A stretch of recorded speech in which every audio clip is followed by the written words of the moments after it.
Hey everybody, hope you're doing well today. So happy to have you here for part 2 of my gaming conversation with Jonathan. In today's video, we are going to be talking about how it's like to be a Christian gamer, but more than that, how to be a Christian, a consumer of content, worldly content in the world out there that's not exactly always great for Christians. So we're going to talk about that and also talk about Jonathan's YouTube channel a little bit more and what he sees is the future of his channel, and give all of you some tips for how to improve your YouTube channel or help you start one. So I hope this is inspiring to you, and without further ado, let's go ahead and jump into the conversation.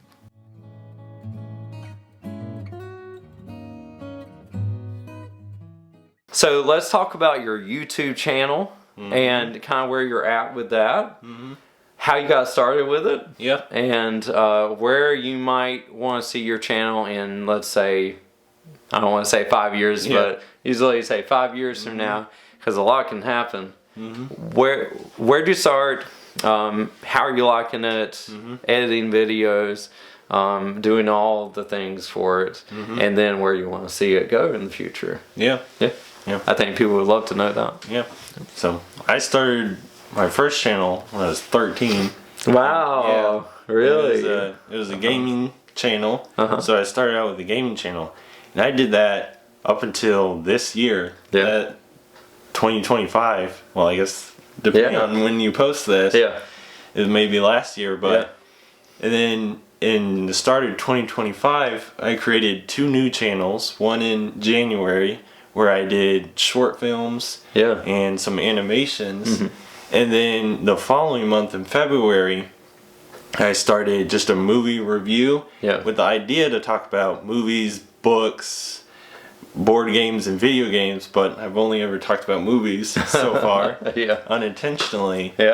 So that's where I'm at now, and then since the start of October, I've been posting almost once a day, really quite frequently. Whereas before, I mean, when I started at 13, you know, I wasn't posting super frequently, like every now and then. But and then so I just want to talk a little bit, just let everybody know, if you're really into Halloween type movies, scary movies, horror movies, Jonathan did a whole series where he did 3-minute, 2-minute, 4-minute videos, mostly on a different movie a day, and that was literally every day in October. And then you had a video where you put everything together and kind of ranked your different movies. I needed to watch that one. I didn't catch that one, but please support Jonathan and check out that series in particular, because he put a lot of hard work into it, and that's a lot of movie watching. So what other things would you like to see in the future with your channel?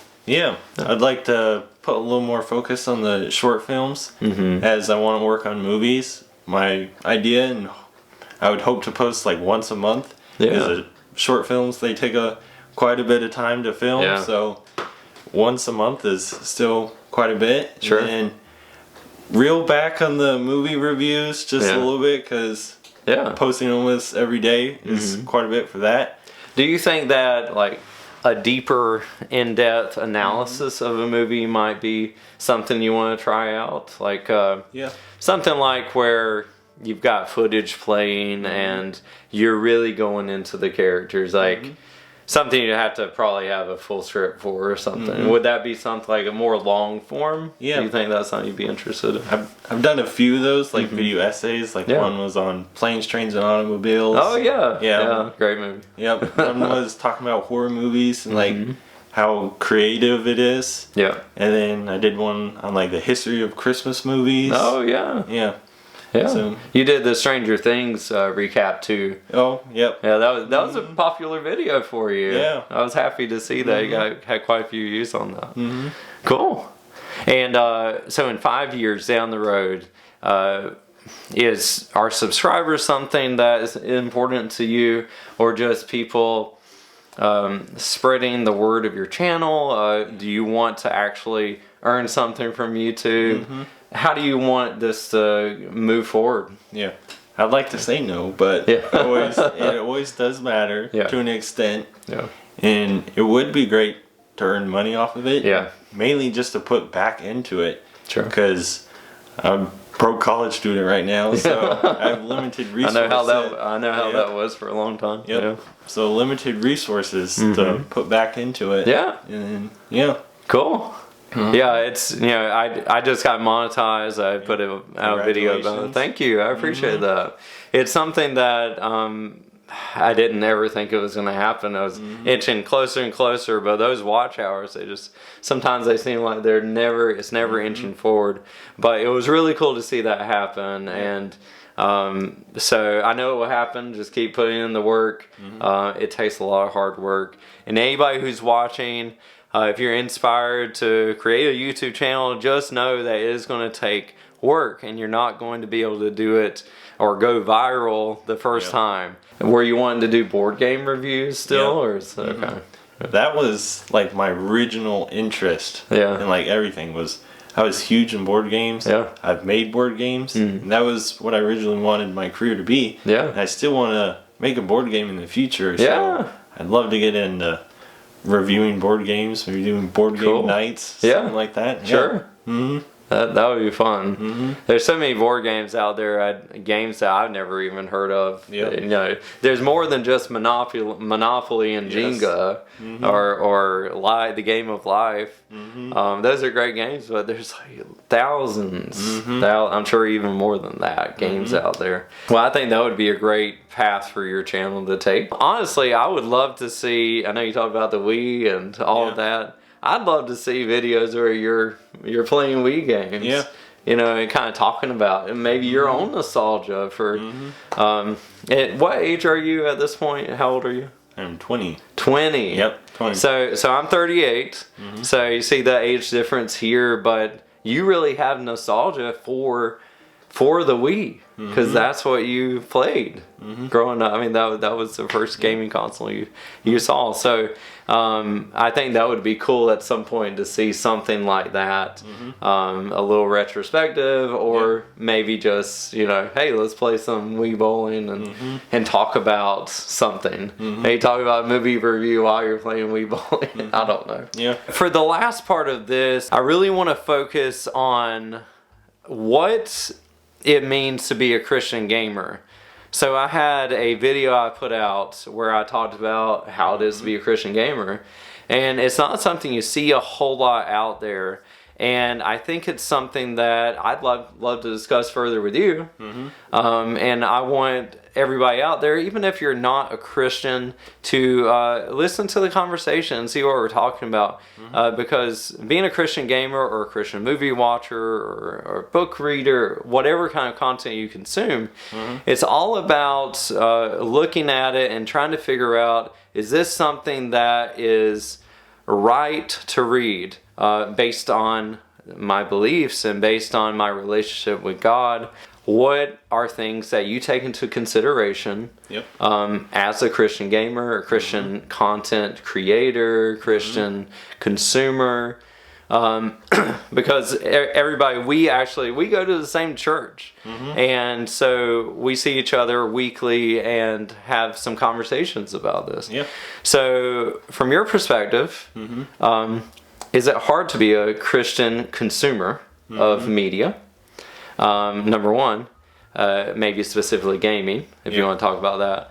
And what do you see others doing out there that you don't think is right? Or what is something that would help somebody who's watching to maybe make better choices? And it doesn't mean that you have to ignore everything out there and say, well, this just has a little blood in it. It's not great. I can't do it. Or this may have one bad word in it, one curse word. I can't watch it. So there's a lot to take into consideration here. But from your perspective, what do you think? I honestly don't think it's that hard being a Christian media consumer, because I think there's a lot of media out there. And I think as Christian, depending on what you consume in media, depends a lot on the individual themselves, because we all have different things that we struggle with. So one person might struggle in one area more than another, so they may want to stay away from games, books, or movies that have that in there that may be a weak point for them. Yeah. Whereas other people, that's not really an issue for them. Yeah. So they don't really have to stray away from that much. And I'll use an example. During October, I was reviewing Halloween movies, and there's a lot of horror movies. Yeah. And violence and all that don't really bother me, but I stay away from demonic stuff. Yeah. And there was this one movie that I watched that I was unfamiliar with. It was a foreign film, and unbeknownst to me, there was demonic elements in it. And I watched it, and it was a good movie. Everything based on like the story and the cinematography, but I just really didn't like that aspect. And when I did my review on it, I gave that honest opinion on it was good, but I really didn't like that, and I gave the honest review. So even if we do unbeknownstly consume it, we can still go on with our day just fine. Right.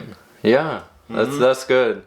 I think it's very important to think about the content that we're consuming. So when you go through this process of consuming content and choosing what you want to watch, you have to think about it. And I think a lot of people don't think about what they're watching, what they're playing, what kind of music they're listening to. And if they truly think about it, they might say it's something that I probably shouldn't be doing or I shouldn't be watching. And that's where discernment comes in as a Christian, and you have to really think about it. And I think the biggest thing is the more you think about it and the more you pray about it, the more that the Holy Spirit puts on your heart and convicts you. And you feel that conviction. When I was doing that video, I was talking about the different games that I just haven't joined in on because they're popular games, but I just can't see myself playing them for whatever bad reason or good reason, whatever bad content it is. I feel that conviction, and so I don't feel like when I'm actually playing it or something I'm watching, I don't feel like I can watch it or play it and still feel peaceful in my heart.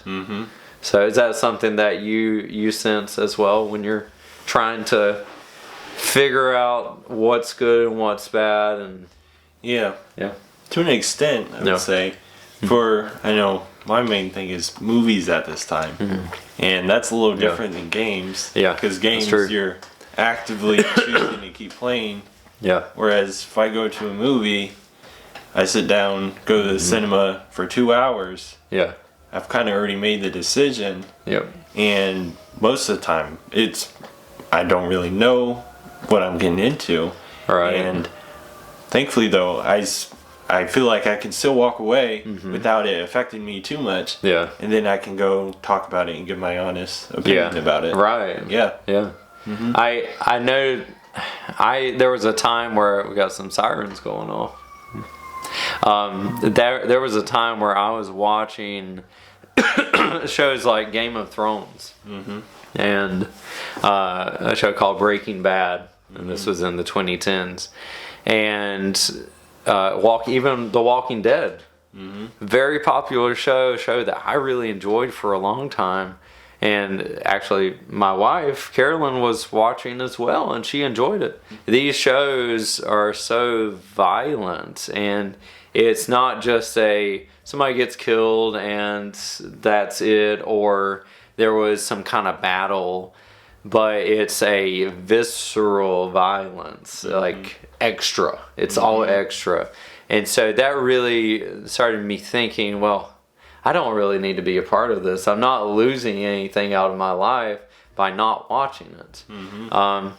And as you said, there's certain things that may not be a make or break, and there's certain things that you're going into it knowing that this is going to be something violent, or it's going to be something that is just ungodly in different ways. So I think a cool tool, and a lot of people out there, I recommend it I think sometimes it's easier to find it with movies. It's specifically IMDb. They have a parent's guide. So if you're parents and you want to check things over, even kids movies or anime movies, whatever, and you want to check over what actually is happening in that movie, I would recommend going to that parent's guide in the IMDb website or the app. There are a few other resources out there. I'll link them down below. As I said, we're Christians, and we're still growing in our faith every day. Wherever you're at with that, lean into God, pray, and seek His Word, and He will show you what you need to know, and He'll help you with discernment. But I think it's important that we talk about this stuff, because not a lot of people are talking about it. So let's end this video with talking about what kind of advice you would have for people out there starting their own YouTube channel. What's something that you would throw out there that is something important in your experience? Yeah, the number one thing is, I would say enjoy it, because it is a long ride. If you're in it for money, you leave, don't do something else. And as long as you're enjoying the content and just making it, you will get better as time goes on. Don't worry too much about all the analytics and thumbnails and titles, because those will come as you go. And if you're nervous, oh, should I do it? Just do it. Just make a video. It's fun. Even if you're just doing it for fun, posting once a month, it's a great experience, and you won't regret it. But you may regret not doing it. Yeah, I agree. It's so important. A lot of people get stuck on just thinking about this. Like, do I need to do that? Like, what do I need to do here to have the best video camera, to have the best sound equipment, the best lights? I just have fluorescents here on the ceiling. And they're great, but I had to start creating something at some point. I can't just sit here and think. It's good to think and plan things, but at some point you gotta just do it. And that's something I hear over and over again, so I'm glad you mentioned that. If you don't do it, you don't know how it would have turned out. And I've got to do better. I think I'm getting to the point where I'm not paying attention to analytics anymore. So anybody who's starting, don't worry about that stuff. It will come, as Jonathan said. Yep. Make bad videos. Make bad videos. Yes. That's an excellent point. I have a little surprise that I'd like to. Jonathan doesn't know about this, but so there was a game that you had at the beginning. Where did you put that game? Right here. Yep. So, Jonathan, I would like, it's Christmas time right now, or near Christmas time. I would love for you to have this part of my collection, for real. Wow. So that's yours. Merry Christmas. You're welcome. Absolutely. So now you can really start getting your exercises. You got to get that balance board first. But yeah, you can keep that. Add it to your. Do you have a Wii U collection at all? No. So there you go. You started. Yeah. Cool.